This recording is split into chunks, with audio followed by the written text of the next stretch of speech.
Mis hermanos queridos, un afectuoso saludo para cada uno de ustedes en el estudio que estamos llevando del Evangelio de Lucas. Hoy vamos a continuar en el capítulo 9.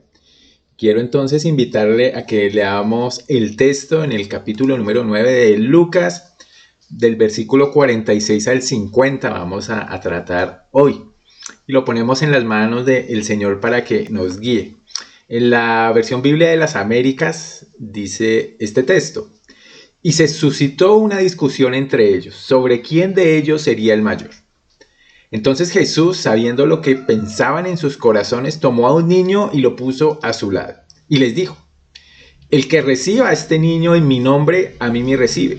Y el que me recibe a mí, recibe a aquel que me envió.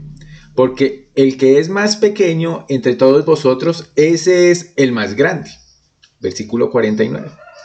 Y respondiendo Juan dijo: Maestro, vimos a uno echando fuera demonios en tu nombre y tratamos de impedírselo, porque no anda con nosotros. Pero Jesús le dijo: no se lo impidáis, porque el que no está contra nosotros está con vosotros. Y que el Señor bendiga su hermosa y su santa palabra.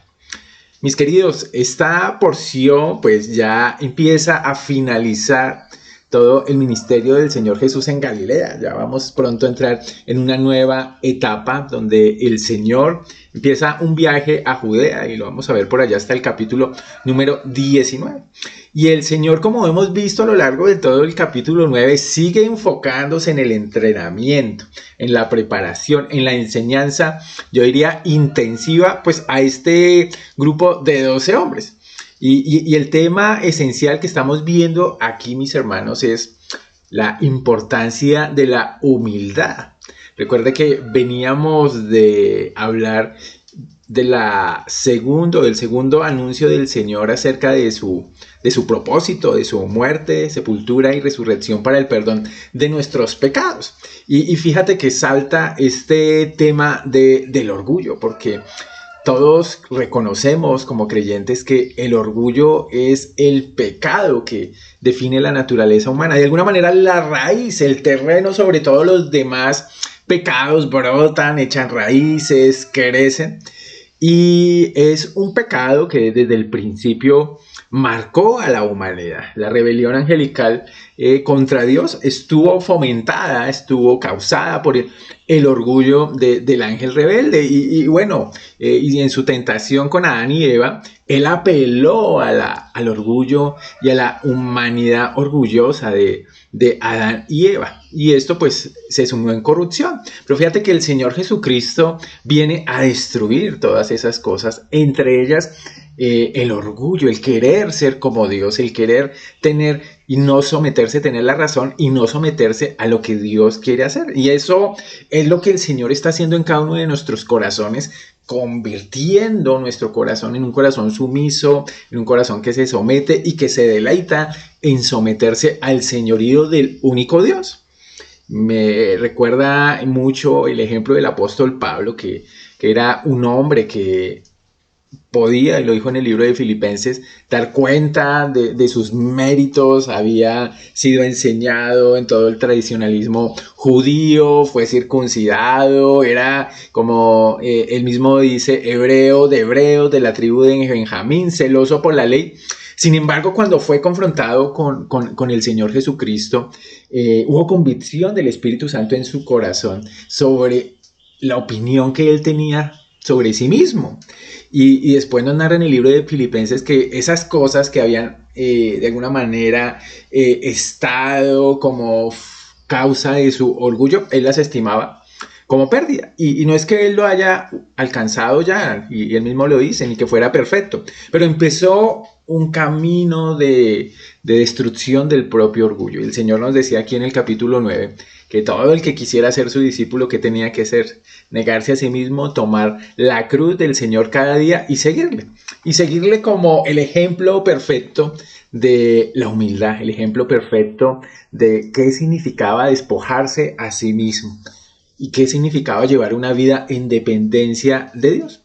Los discípulos aquí están recibiendo una lección, más tarde darán evidencias de que esa lección toca todos los días como volverla a aprender y volverla a aplicar, porque pues sin lugar a dudas nuestro corazón va en ese camino. Entonces quiero que analicemos el texto, mis queridos hermanos, y les voy a proponer de esa manera un título y 3 puntos importantes aquí para que los veamos. Podríamos llamar esto el orgullo o la grandeza. Esos son los 2 polos que se nos están poniendo acá.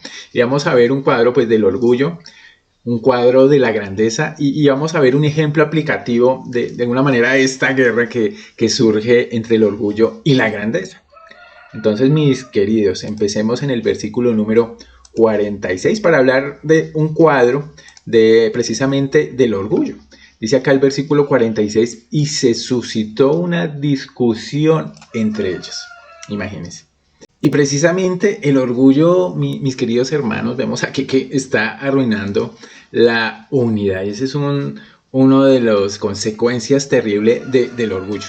El Señor había advertido acerca de su muerte, de la necesidad del sufrimiento, del padecimiento aún de los mismos discípulos, pero en medio de esas palabras del Señor, ellos estaban discutiendo. Y es que el orgullo, mis hermanos, arruina las relaciones. Toda relación matrimonial, de familia, de iglesia se basa en la vida cristiana en el amor sacrificial, en el servicio, en el sometimiento desinteresado y bueno, en entregarse a los demás con el ejemplo que nos dio el Señor Jesús. Pero ¿qué hace el orgullo? Pues nos centra en nosotros mismos y genera toda una serie de discusiones. Pablo le dice a los corintios, hablando de la división en la iglesia, que entre ellos, a los Corintios, la primera carta 3:3, que entre ellos había celos, había contiendas, había disensiones, y les pregunta, ¿ustedes no son carnales y andáis como hombres cuando estas cosas están pasando? Y él lo que está apuntando es simplemente a que ese síntoma de divisiones tenía como causa el propio corazón carnal y de alguna manera dominado por el propio yo en cada uno de ellos.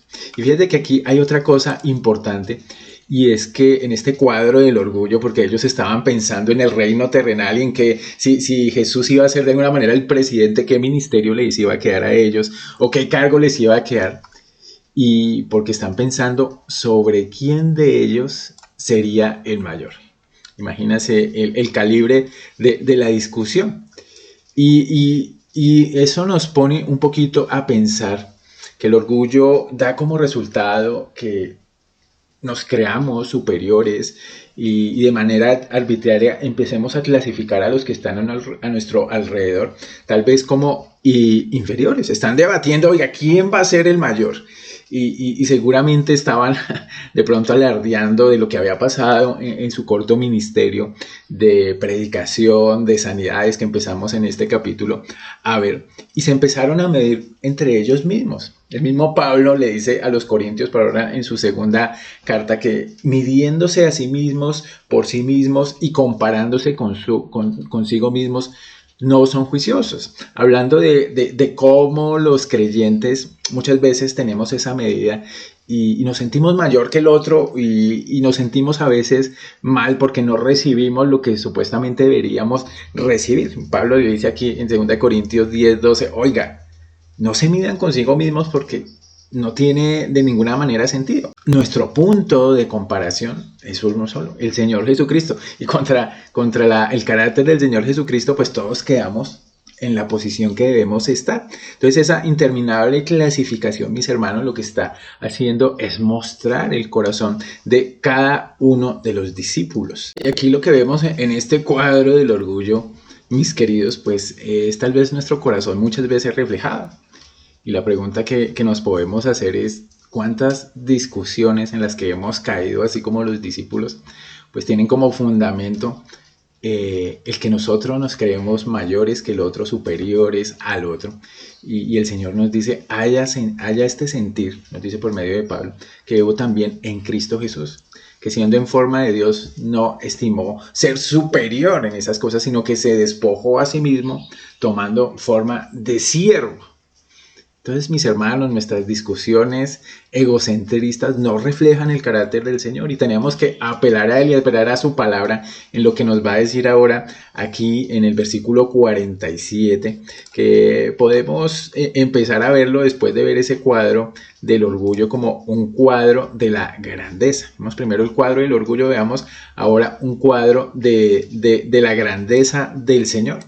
Porque dice en el versículo número 47, entonces Jesús, sabiendo lo que pensaban en sus corazones, fíjese lo que dice, lo que pensaban ¿dónde? En sus corazones. Y aquí esa es la palabra clave. El Señor, como siempre, va más allá del síntoma, de la manifestación externa, más allá de la conducta pecaminosa y se enfoca en lo principal, en el asunto más profundo, en la causa. Y en su omnisciencia, el Señor, me encanta eso, dice que conoce los pensamientos de los corazones de los apóstoles. Aquí ya lo hemos estudiado, capítulo 5, capítulo 7, en el libro de Juan lo estudiamos. Y nos dice que pues ese debate que ellos tenían brotaba de corazones pecadores, brotaban de un corazón depravado. El Señor, aquí ya lo estudiamos en el capítulo 6, versículo 45 de Lucas, nos dice que de la abundancia del corazón habla la boca, y esto era lo que ellos estaban hablando. Y ahí mismo les dice, oigan todos, entiendan, nada hay fuera del hombre que entre en él que le pueda contaminar, pero lo que sale de él, eso es lo que contamina al hombre, y ellos estaban de alguna manera contaminándose al punto de discutir, finalmente por una tontería en el reino de Dios. Alguien diría en la filosofía de este mundo, bueno, era algo importante ser el mayor, pero en el reino de Dios el Señor nos lo va a demostrar que el ser grande tiene otro sentido completamente diferente y apunta siempre a la humildad. En el pasaje paralelo de este versículo, en Marcos 9:33, en Mateo 18 también lo tenemos, el Señor les pregunta, ¿qué disputan entre vosotros en el camino? Y fíjate que en ese versículo 34 de Marcos 9 dice que ellos callaron porque en el camino habían disputado entre sí quién sería el mayor, y es lo que estamos hablando acá. ¿Quién sería el mayor en el reino de los cielos? Que como les dije, ellos tenían todavía en la mente muchas de la idea de un reino terrenal donde Jesús iba a ser el líder, el presidente, y ellos, como los que le habían acompañado, digámoslo así, en su campaña presidencial, pues tendrían ya un puestico ahí garantizado. La misma mamá de Santiago también estaba con esa expectativa de en qué buen puesto iban a quedar mis hijos. Y lo que el Señor empieza a hacer en el versículo 48 es a darles una ilustración. Versículo 48 dice, leamos desde el 47, dice, tomó a un niño y lo puso a su lado. ¿Por qué un niño? En la cultura judía, en la nuestra, eso ya no es tan notorio, pero los niños eran de alguna manera, sobre todo los más pequeñitos, eran menospreciados en su inteligencia, eran de alguna manera hechos a un lado, todavía no tenían la capacidad de producir nada, aparentemente no aprendían nada, pero él utiliza, y ellos están ahí en Capernaum, según Marcos, y en una casa, tal vez la de alguno de ellos, él utiliza a un niño, lo pone junto así para ilustrar la humildad, porque los niños eran, bueno, los de menor categoría en el hogar, los de menor categoría, pero estaban siempre ahí, estaba siempre dependiente de sus padres, de otros adultos, estaba siempre a la expectativa. En el pasaje paralelo de Mateo 18, el Señor añade aquí, Mateo no lo muestra, dice 18, 3 y 4, de cierto os digo que si no os volvéis y os hacéis como niños, en el sentido de la dependencia, en el sentido de reconocer a otros como superiores a nosotros mismos, en el sentido de que necesito yo aprender de otros, dice el Señor, no entraréis en el reino de los cielos. Así que cualquiera que se humille como este niño, ese es el mayor en el reino de los cielos. Y en vez de estarse promocionando por los supuestos logros, los apóstoles, así como todos los que entran en el reino, deberían ser, como dijo el Señor, bienaventurados los pobres en espíritu. Deben humillarse y reconocer que en sí mismos no tienen nada, que todo lo que hacemos, todo lo que pensamos de manera correcta, es un regalo. Hay razón para jactarse o hay razón para enorgullecerse. Y es el gran reto que tenemos, mis hermanos, de tener un concepto adecuado de nosotros mismos, un concepto bíblico de quiénes somos, de lo que hacemos, aún en la vida cristiana, de ¿estamos nosotros construyendo nuestra propia vida? ¿O es el Señor a través de su Espíritu Santo el que pone el querer como el hacer? Y aunque el Señor nos manda a esforzarnos y estar muy atentos, finalmente todo lo que crecemos es un don de Dios para cada uno de nosotros. Entonces no hay cabida para la jactancia. No hay cabida para el orgullo. Y es el Señor el que nos está haciendo crecer, el que nos permite tener un ministerio y tener esa posición realmente nos aterriza. La dependencia de un niño. Porque sigue diciendo ahí el texto, nos habla aquí en el versículo 48 de recibir. Fíjense lo que dice. Y les dijo, el que reciba a este niño en mi nombre, a mí me recibe. Y el que me recibe a mí, recibe a aquel que me envió. Y esto es bien importante, mis hermanos, porque el orgullo, fíjese, tiende a que discutamos y a que nos comparemos con otros. Ya hemos hablado de eso. Y el gran síntoma es rechazar al otro, es menospreciar al otro. Es decir, bueno, con en este caso, hermano, con esta persona, no me acerco porque lo tengo en un concepto inadecuado. Y eso es una consecuencia grave del orgullo, mis hermanos. El Señor habla aquí de la unión entre los que son suyos. Y Pablo expresó ese principio diciéndonos, el que se une al Señor, un espíritu es con él. Hemos sido llamados a la unidad en nuestras diferencias, en nuestros temperamentos, en nuestra manera de ser. Por tanto, fíjese que los que rechazan a los creyentes también están rechazando a Jesús. Y aquí entre los discípulos en el cuadro de ese orgullo, ellos estaban rechazando uno al otro. Y estaban rechazando finalmente la enseñanza de Jesús. Es más, rechazando a Jesús, estaban rechazando al Padre. En el pasaje paralelo añade algo más bien importante. Mateo 18:6, cualquiera que hace tropezar a alguno de estos pequeños que creen en mí, mejor les fuera que se colgase al cuello una piedra de molino de asno y se le hundiese en lo profundo del mar. Fíjate a qué punto llegó.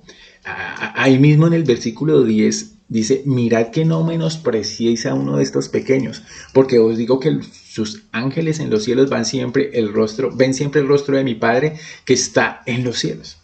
Y esa es una realidad con la que luchamos, mis hermanos, porque de alguna manera estamos siempre clasificando a las personas por su inteligencia, por lo que tienen o no, por su preparación, por de alguna manera su temperamento, extrovertido o introvertido, y como que le ponemos una etiqueta a cada una de las personas que conocemos que están a nuestro alrededor y clasificamos con quién nos podemos relacionar y con quién no, aún dentro de la propia iglesia. Y fíjate que el espíritu humilde tiene la capacidad de recibir. Dice, en este caso el ejemplo es el del niño, pero es el ejemplo de cada uno de nosotros, de recibir y de aceptar al otro, de estimarlo como alguien que por la gracia del Señor también ha conocido la vida eterna en Jesucristo y que, bueno, estamos en la misma categoría de salvados por la gracia del Señor. Entonces, ¿qué tengo yo para jactarme delante de otros? Y lo que he recibido, pues lo he recibido por pura y grande misericordia del Señor. Y el Señor lo sentencia en esta frase, porque el que es más pequeño entre todos vosotros, ese es grande. Y cuando hablamos de considerarse más pequeño, no se trata asimismo de ponernos por el piso, sino considerarnos a la luz de la gracia del Señor a cada uno de nosotros. El orgullo, mis hermanos, impulsa a cada uno a exaltarse, a imponer su propio pensamiento, a realizar sus ambiciones por encima del que sea y a buscar siempre la alabanza de los demás. Y es algo con que en una u otra medida todos luchamos en un sistema que nos ha inculcado eso y con un corazón que siempre tiende a eso. Pero, mis hermanos, la sabiduría espiritual, el poder del Espíritu Santo del Señor que nos da convicción de pecado, que nos da la claridad, la valentía y el poder para seguir adelante siguiendo el camino del maestro, esa sabiduría espiritual, mis hermanos, es equiparada con humildad.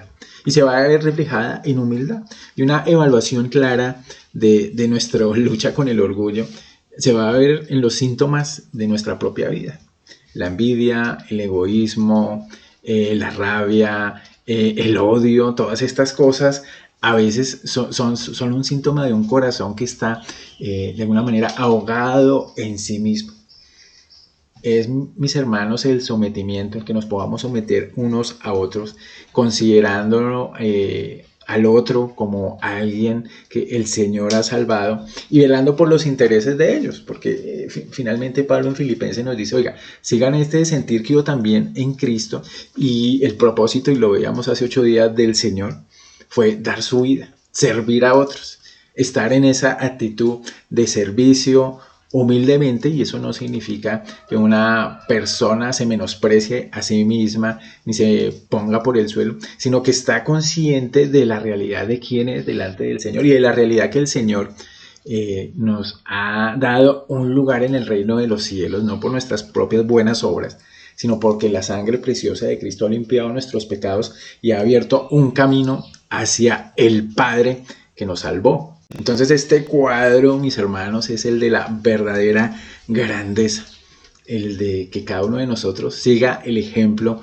del Señor, sobre todo buscando en lo profundo del corazón, a través, de los síntomas que vemos tal vez todos los días de nuestra vida, de nuestro propio orgullo, pero reconociendo que necesitamos depender del Señor para que cambie esos deseos, para que se aminore ese deseo que muchas veces alimentamos y que tenemos es que matar, como dice Pablo, hacer morir lo terrenal en nosotros con la inanición, matarlo de hambre, ese deseo de autoexaltarnos, de que seamos el centro de toda la vida nuestra y la de los que están a nuestro alrededor. Y este cuadro, pues, hermoso, mis hermanos, nos permite ver la última parte, que es un segundo incidente que se está narrando aquí y que podríamos llamar un ejemplo aplicativo de ese contraste entre el cuadro del orgullo y el cuadro de la grandeza que se volvía vivo ahí, porque Juan va a decir algo tremendamente importante.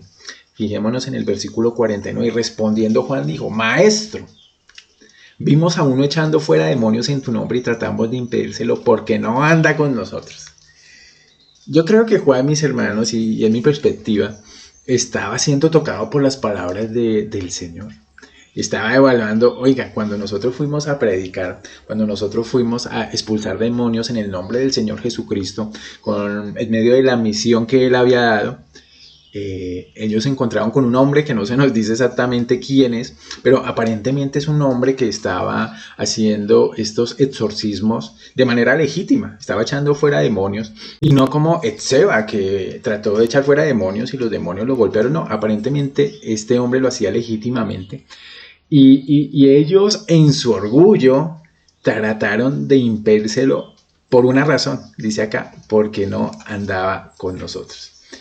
Y este es un ejemplo magnífico de la palabra de Dios, tal vez en el corazón de Juan, mostrando, ahí la embarramos y ahí se mostró nuestro orgullo. La realidad, mis hermanos, es que nosotros sí hacemos esos grupos de exclusividad. Porque aquí dice que la razón era porque no estaba con ellos. El hombre no era de su grupo, no era de su equipo. Y entonces, ¿por qué Jesús le permitía hacer eso si no estaba con nosotros? Lo que se está preguntando Juan. Mis hermanos, no sabemos exactamente todo el contexto y qué pasó, pero sabemos la respuesta del Señor. Y está viendo tal vez en el corazón de Juan alguien que se está preguntando si lo que hizo está bien o está mal. Y la respuesta del Señor es tremenda. Pero Jesús le dijo, no se lo impidáis porque el que no está contra vosotros está con vosotros. Esa es la respuesta del Señor. Y el Señor que está confirmando pues que la duda de Juan era legítima y dijo, no se lo prohíban. Y Jesús, mis hermanos, está promoviendo la unidad. Porque el orgullo promueve la exclusividad. Muchas veces creemos que nosotros somos los que sabemos, que tenemos absolutamente todo claro y le decimos en este caso a otros que hacen aparentemente cosas legítimas, simplemente que como no piensan exactamente como nosotros, pues no los aceptamos.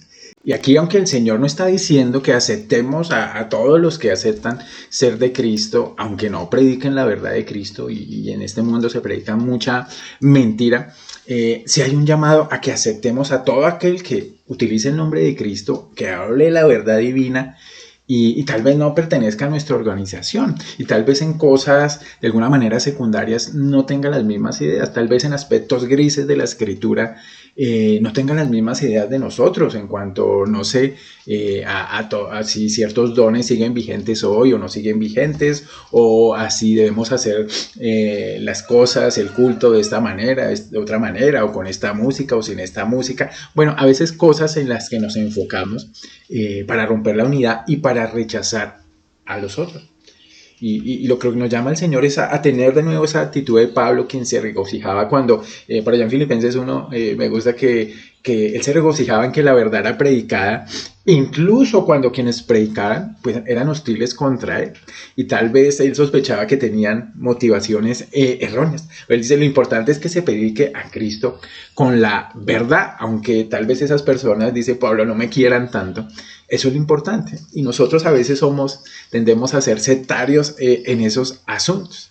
Porque el Señor ratifica, el que no es contra nosotros, por nosotros es. Y aquí es la frase que cierra todo este episodio. Y diciendo, bueno, no hay término medio. La gente o es de Cristo o no es de Cristo. Y si es de Cristo, aunque tal vez no estemos totalmente de acuerdo en todo lo que esa persona hace o dice o los métodos que utiliza, si está predicando a Cristo, si está predicando la verdad, mis hermanos, es de nosotros, es del equipo del Señor Jesucristo, y a veces nuestro orgullo no alcanza para aceptarlo a ellos. Y el llamado aquí del Señor es que aceptemos a los que tal vez no piensan exactamente como nosotros, piensan diferente, y sabemos que el Señor dice, el que no es conmigo contra mí es, y el que conmigo no recoge desparrama. Aceptemos a todo el que es con el Señor, que son finalmente los que enseñan la verdad de Cristo. Entonces, mis hermanos, aquí hay un reto para cada uno de nosotros en una lucha que tenemos todos, y es la de el orgullo.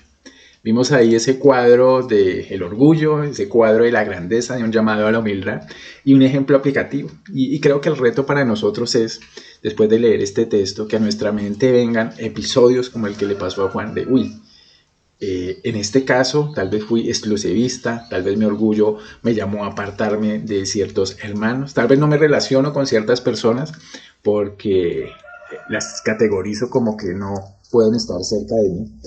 Y mis hermanos, creo que el Señor nos da aquí una lección, y el ejemplo perfecto es Jesús, que no tiene de ninguna manera acepción, no hace acepción de personas con nadie, y la muestra viviente de eso es que fuimos aceptados, cada uno de nosotros, con todo nuestro corazón pecaminoso.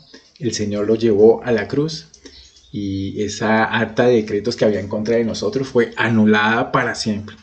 ¿Teníamos algún merecimiento? Absolutamente ninguno. Que el Señor, mis hermanos, nos siga enseñando a través de su palabra, y que esta semilla que sembramos en este día, pues el Señor la haga brotar en mi propio corazón y en el corazón de cada uno de los que escuchan este mensaje. Un abrazo para todos, feliz día, chao.